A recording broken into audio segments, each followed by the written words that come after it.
আসসালামু আলাইকুম রহমতুল্লাহ বারাকাতুহু। আমি ডক্টর এইচ.এম. ওমর ফারুক, চন্দ্রগঞ্জ পশ্চিম বাজার, লক্ষ্মীপুর।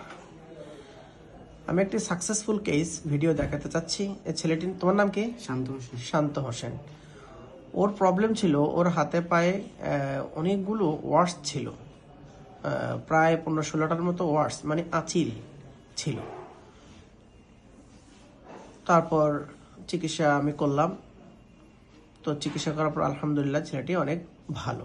আমি তার মুখ থেকেই শুনবো ছেলেটি কেমন আছে। শান্ত, তুমি কেমন আছো বলো? আলহামদুলিল্লাহ ভালো। তোমার কি প্রবলেম ছিল? হাতে আঁচিল ছিল বড় বড়, এগুলো ওষুধ খাইছি আর 15 দিনের ভিতরে। আমি কি তোমাকে লাগানোর কোনো ওষুধ দিছি? জি না। আমাদের দেশে কিন্তু অনেক হোমিওপ্যাথি ডাক্তাররা অ্যাসিড দেয়, এটাকে আমরা বলি করন কিউর। এরকম কোনো অ্যাসিড জাতীয় কিছু দিছি? দেই নাই। মলম জাতীয় কিছু দিছি?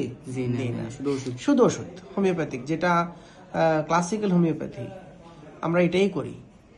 আদর্শ হোমিওপ্যাথ আমরা রোগীদেরকে কখনো ওই যে প্যালিওটিভ ট্রিটমেন্ট দেই না, বা পলিফার্মেসি করি না, বা ধরেন ওই যে অ্যাসিড, করন কিউর, এই ধরনের কিছু, বা ট্যাবলেট, ক্যাপসুল, এগুলো আমরা কখনো করি না।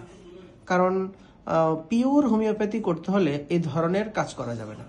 অরিজিনাল হোমিওপ্যাথিক ওষুধ রোগীদেরকে প্রেসক্রাইব করতে হবে, আর এই অরিজিনাল ওষুধের মাধ্যমে আমাদের রোগীরা অত্যন্ত নিরাপদভাবে তারা সুস্থ হবে ইনশাল্লাহ। তবে সিলেকশনটা একদম অ্যাকুরেট হতে হবে, যেটাকে বলা হয় যে সিমটম সিমিলারিটি ঠিক রাখতে হবে। কোন ওষুধের কি কি লক্ষণ, ওগুলো মাথায় থাকতে হবে।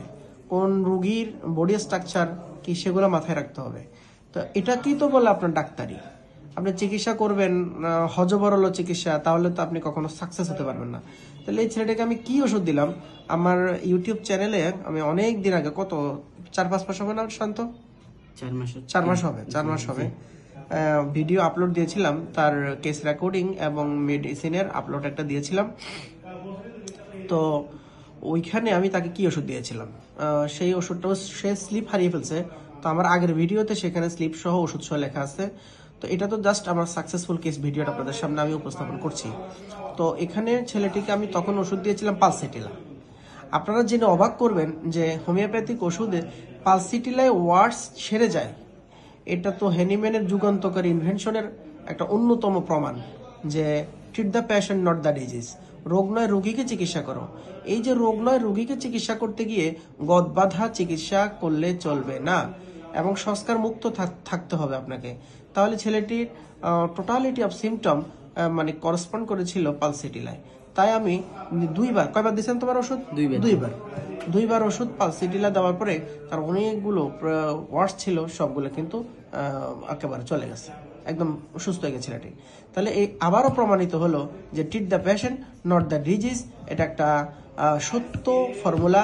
এই ফর্মুলা যদি হোমিওপ্যাথি ডাক্তাররা যদি চর্চা করে, এই দেশের অসংখ্য অগণিত রোগীদেরকে তারা সারাতে পারবে। একটু সাধনা করতে হবে, একটু পড়ালেখা করতে হবে, একটু আপনাকে পরিশ্রম করতে হবে। Treat the patient not the disease, এই সূত্রটা খুব একটা সহজ না, ওটা অনেক কঠিন জিনিস। কিন্তু আপনি যখন সাধনা করবেন, অনেক বেশি শ্রম ঘাম দেবেন, আপনার কাছে জিনিসটা সহজভাবে ধরা দেবে ইনশাল্লাহ। আপনারা যারা হোমিওপ্যাথি চর্চা করেন, আপনারা আমার এই উপদেশটা গ্রহণ করার চেষ্টা করবেন, আমার জন্য দোয়া করবেন, আমি যেন আরো ভালো চিকিৎসা করতে পারি, আমাদের রোগীদেরকে যেন ভালো সেবা দিতে পারি। এই শান্তদের মতো এরকম আরো অনেক ছেলে মেয়েরা আছে, এই ধরনের কঠিন রোগ, আরো কঠিন রোগে আক্রান্ত আছে। লক্ষ লক্ষ টাকা তারা খরচ করে, ডাক্তারদেরকে দেয়, অপারেশন করে, কিন্তু কাজের কাজ অত ভালো কিছু হয় না। তো সুতরাং আমরা যারা হোমিওপ্যাথি চর্চা করি, treat the patient not the ডিজিজের আলোকে চিকিৎসা করব, এবং অন্যদেরকেও আমরা উৎসাহ দেব। থ্যাংক ইউ এভরিবডি, এবং thank you Shanta. Okay Shanta. ইনশাআল্লাহ।